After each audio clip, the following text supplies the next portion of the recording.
Welcome to TOEFL Speaking Secrets. Ooh. So this is kind of like an open secret, but almost all the teachers I talk to, almost all the students, nobody knows about this. And this is crucial if you want to improve your TOEFL speaking score. It has to do with how your TOEFL speaking is actually scored. So let me get right into it. ETS, the company that makes the TOEFL, has a service called a TOEFL Speaking Scoring Service. I don't know if you know this, but your TOEFL score is judged by a human rater, but they also have a software called Speech Rater. And this service, this product, you can actually buy and you can do a TOEFL speaking section and it will be judged by the Speech Rater. Now here's the exciting part, is that you can see the exact grading criteria that's used to judge your speaking, how the speech rater actually works. So everything I'm going to tell you today is from ETS. So I'm really excited to share this with you because once you know how your speaking is scored, you will be able to know how to practice to improve. So my name is Josh MacPherson. I'm the head instructor of TST Prep, an online TOEFL school where our mission is simple: to help you get the TOEFL score you need as quickly and easily as possible. And right now, let's figure out how to improve your TOEFL speaking score by looking at the TOEFL speaking speech rater from ETS.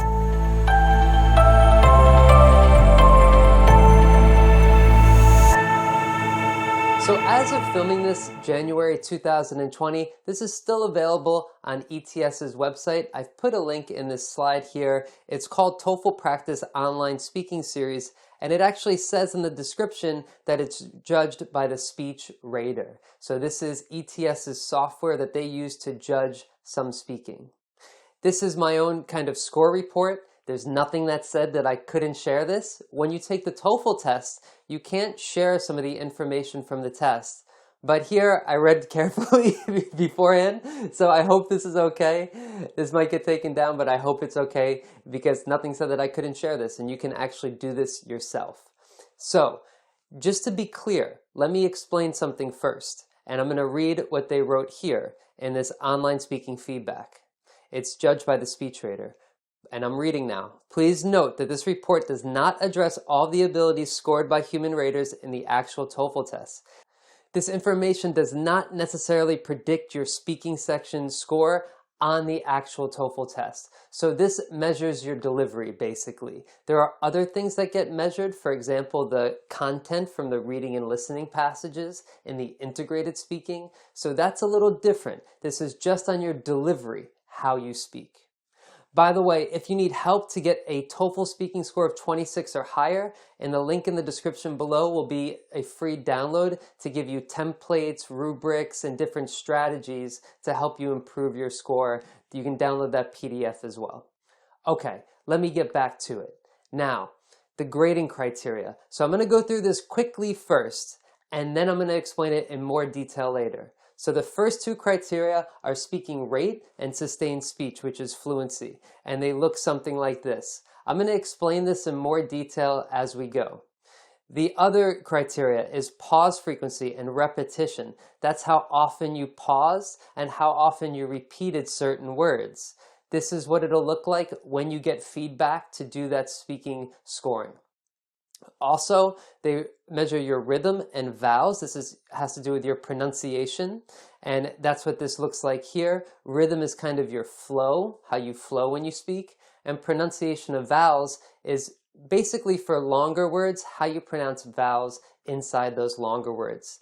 And the final grading criteria is vocabulary depth, which is basically what it sounds like, how your vocabulary is. Do you speak with a little bit more depth than other students? So we're going to explain this in more detail as we go.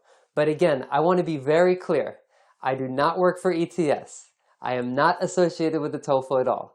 I'm a TOEFL teacher with TST Prep, and basically we found this product on ETS and thought that it was so valuable. It has so much useful information for you who are struggling with the TOEFL speaking that we felt it necessary to share it. Okay, so I'm not with ETS. just a person who is not a fan, but a teacher of the TOEFL, and I want to help students like you. Knowing this grading criteria is really going to help. So let's look at the actual TOEFL grading criteria according to ETS. They have three sections, three criteria. Well, four actually. There's general description, but delivery, language use, and topic development. This speech rater basically measures delivery and a little bit of language use with vocabulary. It's not measuring topic development. This grading criteria is just for delivery. So again, this is not a reflection, if you do this, it's not a reflection of your score. It's more of a reflection of how you speak and how well you speak and how you deliver your response compared to other speakers. That's what this is about, okay? Now, again, ETS still uses human graders to assess your speaking responses. It's not done by only a robot. There is a human grader. So the speech rater is a software, a computer software that helps analyze your speaking, but your speaking is also graded by a human grader. Again, the product is called TOEFL Practice Online Speaking Series. I left a link, I'll leave a link in the description below so you can check it out if you would like. I think if you took the test before and you didn't get the speaking score you wanted, I would take this. I think it'll give you a lot of really useful information about your delivery, speaking rate, and your sustained speech. So your rate is basically how many words you say in your response. And your speech is how many times you pause. So for example, if your question is, do you agree or disagree? Coworkers make the best friends. If you speak like this, if you say, I think coworkers do make good friends, because that's not going to be a good response. That's obviously, you probably know that already, but that's what has to do with speaking rate and your speed, like how fast you speak and how fluent you are. So you want to be kind of smooth when you speak. If you're listening to your response, if you record your speaking and listen, you want to sound pretty smooth. So that's one thing that you're graded on. Well, two of the things that you're graded on. So if I give this example response here and I say, to me, I definitely do not think that coworkers make good friends because it's best to keep your work and personal life separate. That's pretty smooth. But if I said, to me, I definitely do not think, and I repeat myself, that's going to hurt my score. All right. And as you can see here, I've put a kind of guide to word count. This is just a rough idea that you have of how many words you should have per response. This is not according to ETS. This is my own experience and our own experience at TST Prep working with students. This is just kind of like an average. The reason why question 1 is 120 is because it's 45 seconds. And the reason why question 2 is more than 3 and 4, because question 2 is a more casual response. It's about a change on campus. 3 and 4 are more academic, so they have more academic words. Academic words tend to be a bit longer and harder to pronounce. But this is just a rough idea. If you're about 10 words below this, it should be okay. But if you're a lot below this, let's say 15 or 20 words, then you're going to have to work on speed. That's one thing that you'll have to try to incorporate in your responses, in your practice. Okay, so, and I'll give you some ideas on how to work on speed as well. But let me talk about this next criteria, pause frequency and repetition. This is basically how often you pause, and I'll read this a little bit. Stronger speakers tend to pause less frequently, but keep in mind that other aspects of pausing are also important. For example, pausing at the end of a sentence is better than pausing in the middle of an idea. So basically, it's when you bring words together. If you don't bring words together, then it's going to hurt your score. So you want to try to bring these things together.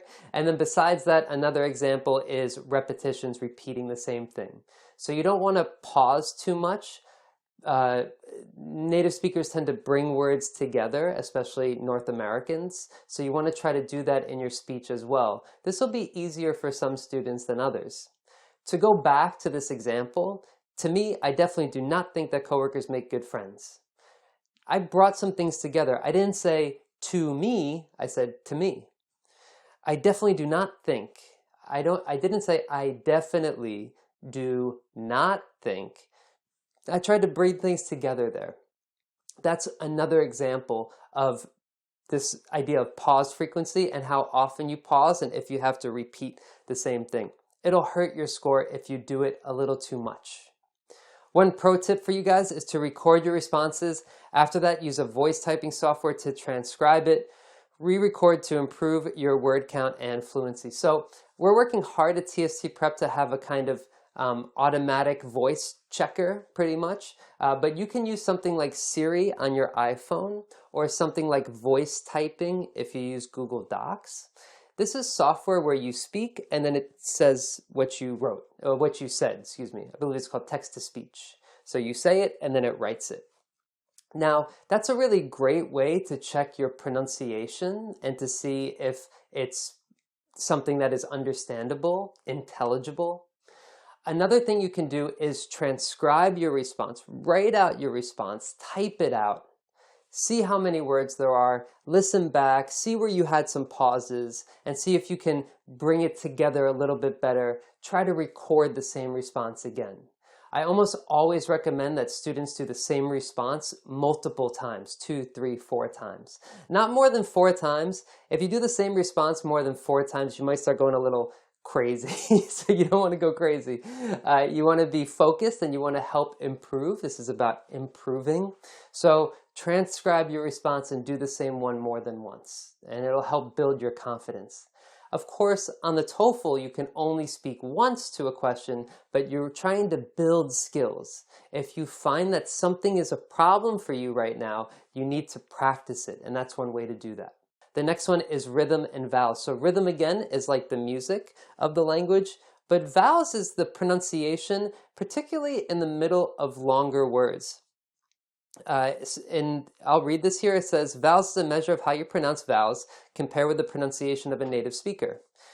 Specifically, it's a measure of vowel length. Okay, so a lot of times when we say longer words, so for example, in this sentence, to me, I definitely do not think, I say definitely. Or let me keep going here. Coworkers make good friends because it's best to keep your work and personal life separate. So I say separate. A lot of students will say separit, separit, or separit, or separit.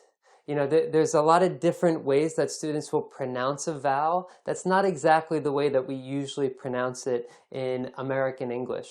A lot of times we have this sound called the schwa sound. It's just a sound, separate, separate. So, but a lot of non-native speakers will use other vowel sounds instead. So they actually have a tool to measure those vowel sounds. Now, I don't think that you have to sound like a native speaker or anything like that. You definitely can have an accent. You know, it's part of, learning another language. You're going to have an accent. But it's just something that they do measure. So keep that in mind. Here are some other popular words that are more than one syllable that might be difficult for you. So you might say something like university or university, something like that, but you need university. However, disagrees, disagrees. Passage, not passage, not passagee. So there's different sounds that might come up with the vowels from people from other language groups. Example, reading, listening, remember. These are just some of the popular words that do come up in the TOEFL that you will probably have to say. That the vowel sounds, you have to be very careful to make sure that they sound like kind of an American accent. The last grading criteria we're going to talk about is vocabulary depth. So basically this is a measure of your vocabulary range. Stronger speakers tend to use a variety of words. So if you have a kind of simple template and you say things like, the first reason is that, the second reason is that, that's why, that's okay, but it might not be a good idea because you're not showing a good vocabulary range. You want to make sure that in your response, you show a good range. You could have a template and show range in other areas, but you do want to think about your vocabulary. Now, that doesn't mean that you think of complicated vocabulary words and try to use them. Don't do that. You just want to sound natural and comfortable when you speak, and there are a lot of different ways that you can do that.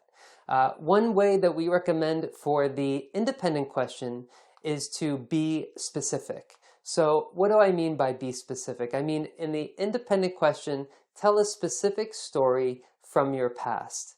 I'm looking at the third paragraph. It says, also, even if you are friends with your colleagues, the relationship often ends when one of you leaves the job. For example, at the same job in Korea, when my friend Andrew unexpectedly quit and moved to another school in Seoul, we hardly ever spoke since we were no longer in the same office together. Not really complicated vocabulary, but I'm telling a specific story. So I have things like colleague, unexpectedly quit. You know, I talk about things that are going on in the story. It's not very complicated. I'm not using fancy words, but I'm being specific. Another way that you can get a kind of higher vocabulary score is to use a template that is a little bit, I don't want to say trickier, but not as simple as like, I believe this, the first reason is, the second reason is, that's why. So if you know about TOEFL speaking and you know about templates, usually they're pretty common and standard. Here are some examples of different phrases that you can use to start. You can say, personally speaking, to be honest. I've never thought about this before, but I have to say that. Those are just a couple of examples. I'm not going to read all of them, but you can see how these phrases that come together, are part of that. It's hard to say a phrase confidently because it's 3 or 4 words that have to come together. So by using phrases instead of simple template sentences, it'll help improve your vocabulary. To give you another example, you can also do this with the conclusion. I'll just read the first one. So that's why, as you can see, to make a long story short. These are different ways to transition to your conclusion.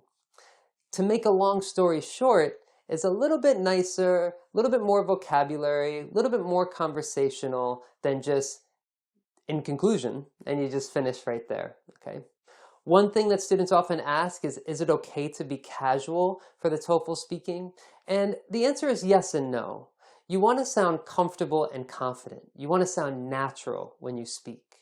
As long as you sound natural, that's the most important thing.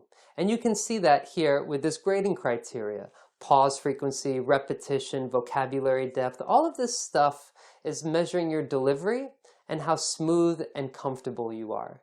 So when you're deciding what to say, ask yourself, do I sound comfortable saying this? All right, and don't forget you can download the PDF version of these phrases in the link in the description below, how to score 26 plus on the TOEFL speaking. Also, don't forget, this is the grading criteria according to ETS. This is not my words, this is what their speech rater graded me on. Speaking rate, sustained speech, pause frequency, repetition, rhythm, vowels, and vocabulary depth. Watch this video again. Really internalize all of this information and use it to help you improve your speaking performance. This is all about delivery. Remember, I don't work for ETS. This is not a reflection of your score, but it's a big part of it, okay? You're still judged by a human rater, but they do use the speech rater. Also, if you want to do this yourself, this is available on ETS's site. I'll put a link in the description and put it right here as well. It's called the Practice Online Speaking Series, where you can get judged by a speech rater as well. And also, we have our TOEFL Score Builder program coming out in the near future to help students not just for TOEFL speaking, but also for all the sections. So definitely check that out, tstprep.com. Thank you guys for watching. I appreciate you sticking to the end. There's so many other things you could be doing besides studying for the TOEFL, but you actually care about your score. And that's exactly the type of student that we do this for. Thank you guys, and I'll see you in the next video.